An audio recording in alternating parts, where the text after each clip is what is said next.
Hola, muy buenos días. Bienvenidos a IPG Pathshala de Español. Estamos en el paper 9 que se titula Literatura Medieval. Me llamo doctora Alka Jespal. Imparto clases de literatura española medieval en la Universidad Nehru de Nueva Delhi. Hablaremos del módulo titulado La literatura popular y tradicional. El pueblo cantaba desde el nacimiento de la lengua castellana. Este tipo de composiciones líricas es un fenómeno universal desde los tiempos muy antiguos. Durante el siglo XV se recogen en los cancioneros todas estas composiciones líricas. Desde este mismo siglo hasta nuestros días, muchos poetas cultos se han inspirado en esta lírica popular, impresionados por su calidad poética. Unas veces han incluido en su obra esas cancioncillas, otras las han recreado artísticamente, imitándolas o reelaborándolas, pero conservando siempre el espíritu tradicional característico de ella. Junto a la literatura culta, que es escrita, inalterable y de autor generalmente conocido, corre paralela otra literatura llamada popular y tradicional que muestra a veces una extraordinaria calidad artística. Esta literatura pertenece al folclore, es decir, al saber tradicional del pueblo, que, además de las costumbres, los juegos, las fiestas, las creencias, etc., incluye como aspectos destacados e importantes los cuentos, las leyendas, las canciones y los romances. Este folclore literario es una de las más completas manifestaciones de la cultura y el modo de ser en España. Tiene unas características muy interesantes. La primera de estas es la transmisión oral. Durante milenios, la palabra desnuda, mantenida en la memoria, fue el único procedimiento de conservación y transmisión de la cultura literaria. El pueblo que considera estas formas literarias como algo suyo propio, las transmite oralmente, de generación en generación, de padre a hijo, de abuelo a nieto, de un cantante a un grupo de paisanos alrededor de la hoguera por la tarde después de un día duro de trabajo. Y siempre se reelabora estas creaciones en las diferentes rendiciones. El segundo aspecto es la brevedad. El pueblo prefiere las composiciones breves, que se pueden captar fácilmente, y por eso a veces se llega a una condensación casi a veces excesiva en el afán de reducir y eliminar lo superfluo. Siguiente aspecto es la sencillez. La literatura popular es sencilla en el fondo y la forma. No presenta demasiados convencionalismos ni artificios, porque brota espontánea como expresión de un sentir general, de un alma normal de un paisano. Pese a esto, presenta una curiosa efectividad poética. Es siempre anónima. Hay un creador inicial, claro está, un individuo especialmente dotado que interpreta y expresa el sentir del pueblo. Otros individuos, a través del tiempo, van rehaciendo la obra que se considera un bien común a disposición de la comunidad. Tiene muchas variantes. Como consecuencia del punto anterior y de su carácter oral, aparece uno de los aspectos más claramente diferenciadores de la literatura popular, de la culta, que es las numerosas variantes de un mismo cantar, cuento o romance. Tenemos varias corrientes líricas en la península. El primero es la lírica mozárabe, que trata de la lírica gallego-portuguesa de influencia provenzal. Tenemos la lírica castellana y las cantigas de amigo, que estas dos, junto con la lírica mozárabe, forman el grupo tradicional. Por otra parte, la lírica galaico-portuguesa de influencia provenzal, junto con las obras que aparecen en la transición al Renacimiento, obras escritas por autores cultos que en ocasiones utilizan formas y temas tradicionales, estas dos forman el grupo culto. La poesía lírica popular y tradicional. En este grupo existe en la península 3 grandes núcleos líricos de carácter oral tradicional, además del núcleo catalán provenzal, con 3 formas poéticas muy características: el arábigo andaluz, el galaico portugués y el castellano. Primero de todo son las jarchas.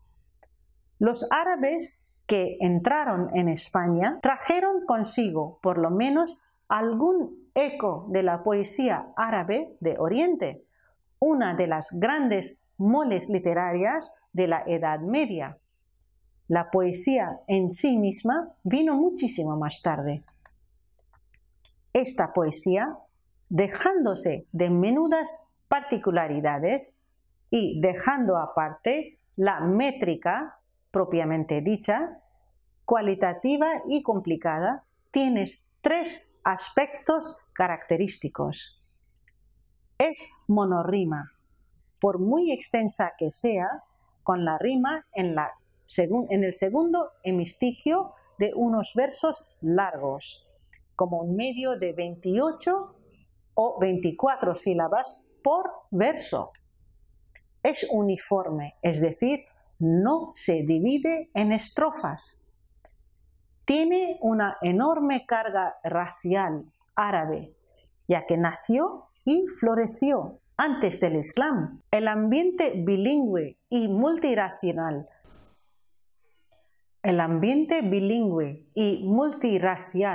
de la España musulmana ayudó su crecimiento. Este género andaluz, inventado, según dice la tradición, por un tal Muqaddam ben Muzaffar de Cabra, recibió el nombre de Muajaca. Literalmente significa embellecida o adornada por un doble collar de perlas variadas o por un cinturón de pedrerías y lentejuelas. La Muajaca se distinguía de la casida en relación a los 3 extremos señalados antes, en tener variedades de rima, en ser estrófica y no excesivamente larga, inicialmente de 5 a 7 estrofas, y en tener a su fin una coplilla romance que se llama la jarcha.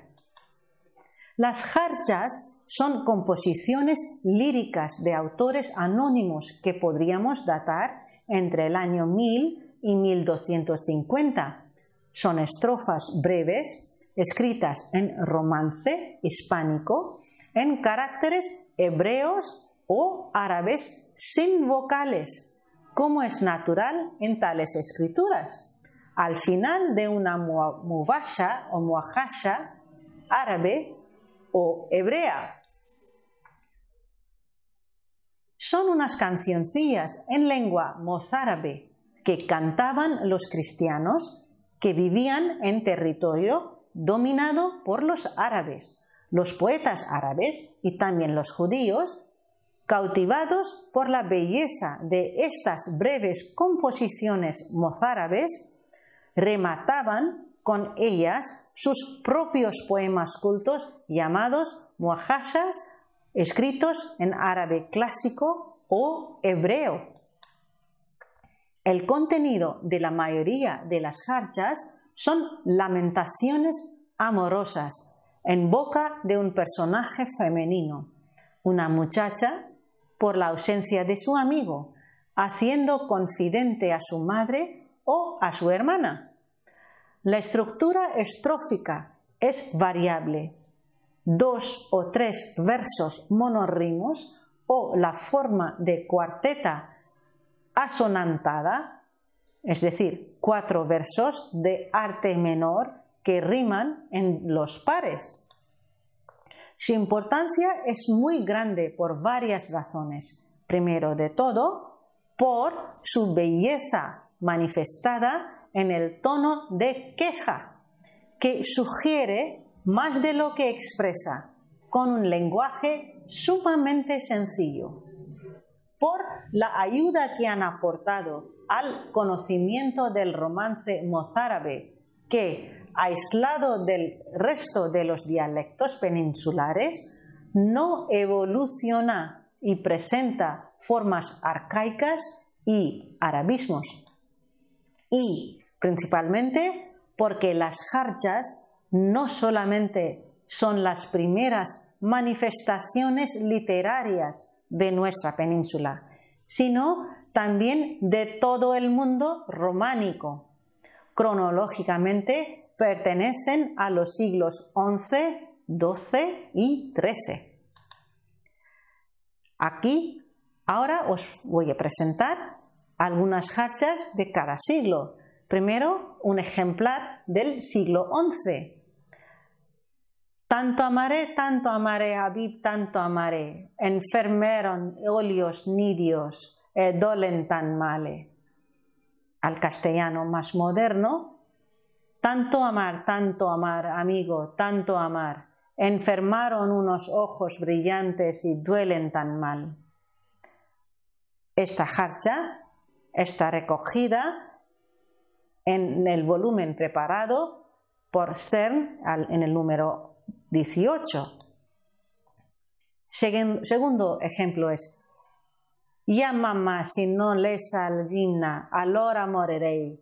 Traide al mio vino, min gafar, allá sanarei. Significa: oh madre, si no cesa la locura de amor, enseguida moriré. Traed mi vino de casa de Gafar, ¿acaso sanaré? Por otra parte, tenemos la lírica galaico-portuguesa, el segundo grupo. En el nordeste de la península, en la actual Galicia y norte de Portugal, se desarrolló una importantísima lírica recogida tempranamente en los cancioneros. Esta lírica es en su mayor parte de influencia provenzal y de carácter tradicional. En las cortes señoriales del sudeste de Francia y en Cataluña floreció en los siglos XI y XII una poesía compuesta por los trovadores, siguiendo las pautas del amor cortés. Esta poesía, de tipo más culta, a través del Camino de Santiago, llegó a Galicia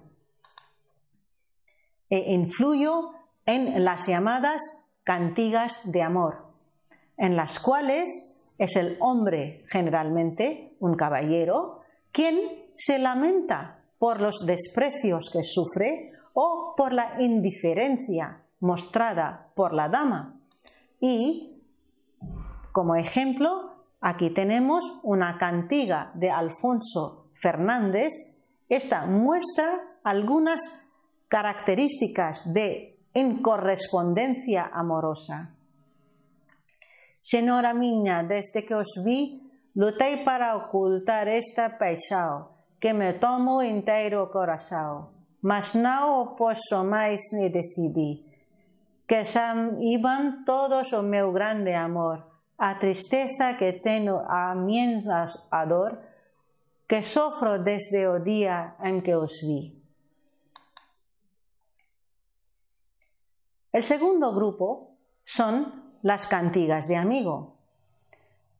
Pero la manifestación lírica galaico-portuguesa más importante son estas, más importante incluso las anteriores, que, aunque cultivadas por poetas cultos, son de origen popular, ya que el pueblo las cantaba en sus fiestas y romerías. Son poemas amorosos, puestos en boca de una doncella enamorada, que habitualmente se dirige a la naturaleza, al mar, a la fuente, a los pinos, a los ciervos, quejándose de la ausencia o infidelidad de su amigo o su amado.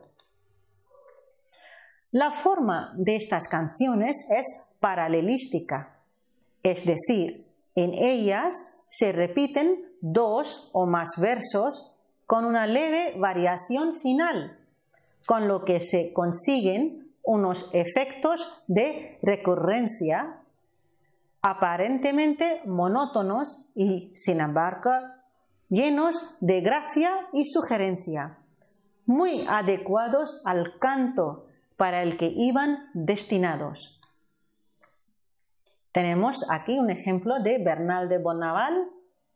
Rogar vos quereu, ma madre, ma señor, que mi non digades o geimal seu for. A Bonnaval, pois meu amigo e ben, se vos non pesar, ma madre, rogar vos ei por Deus, que mi non digades mal, e irei a Bonnaval, pois meu amigo e bien. Otro ejemplo es: fila hermosa, vedes que vos digo, que non faledes a vos amigo, sen mi, ai fila fermosa, e se vos fila, meu amor queredes, roga vos eu que nunca flades, sen mi a fila hermosa, e ala e de que vos non guardades, perdedes e cuanto ali falades, sen mi, ai fila hermosa. El tercer grupo se forma por las cantigas de escarnio e maldecir. Aquí os voy a recitar un ejemplo muy famoso. Martín Gil, un homem vil, se quer de vos querelar, que o mandaste atar cruamente un esteo, dándole azutes ben mil. Aquesto Martín Gil parece a todos muy feo. En la lírica tradicional castellana tenemos muchos temas. El pueblo, como ya se ha dicho, cantaba desde el nacimiento de la lengua castellana. Este tipo de la lírica tradicional castellana, que es la última documentada dentro de la península, ofrece una extraordinaria riqueza temática. Se puede afirmar que todos los momentos y situaciones importantes de la vida de un pueblo se encuentran recogidos en ella. Cantos al triunfador, canciones de trabajo, siega y vendimia, de romería, bodas, fiestas y juegos, canciones infantiles, satíricas y humorísticas, llantos o endechas por la muerte de un ser querido, cantos de vela, etc. Pero las más numerosas son las que aparecen en relación con el amor. Lamentaciones de la amada por la separación del amigo. Requiebros amorosos por parte del enamorado. El primer grupo es llamado las albas. Son canciones puestas en labios de una muchacha que al amanecer espera la llegada del amado, a quien llama amigo. La segunda son las alboradas, canciones que manifiestan alegría por la llegada del amanecer.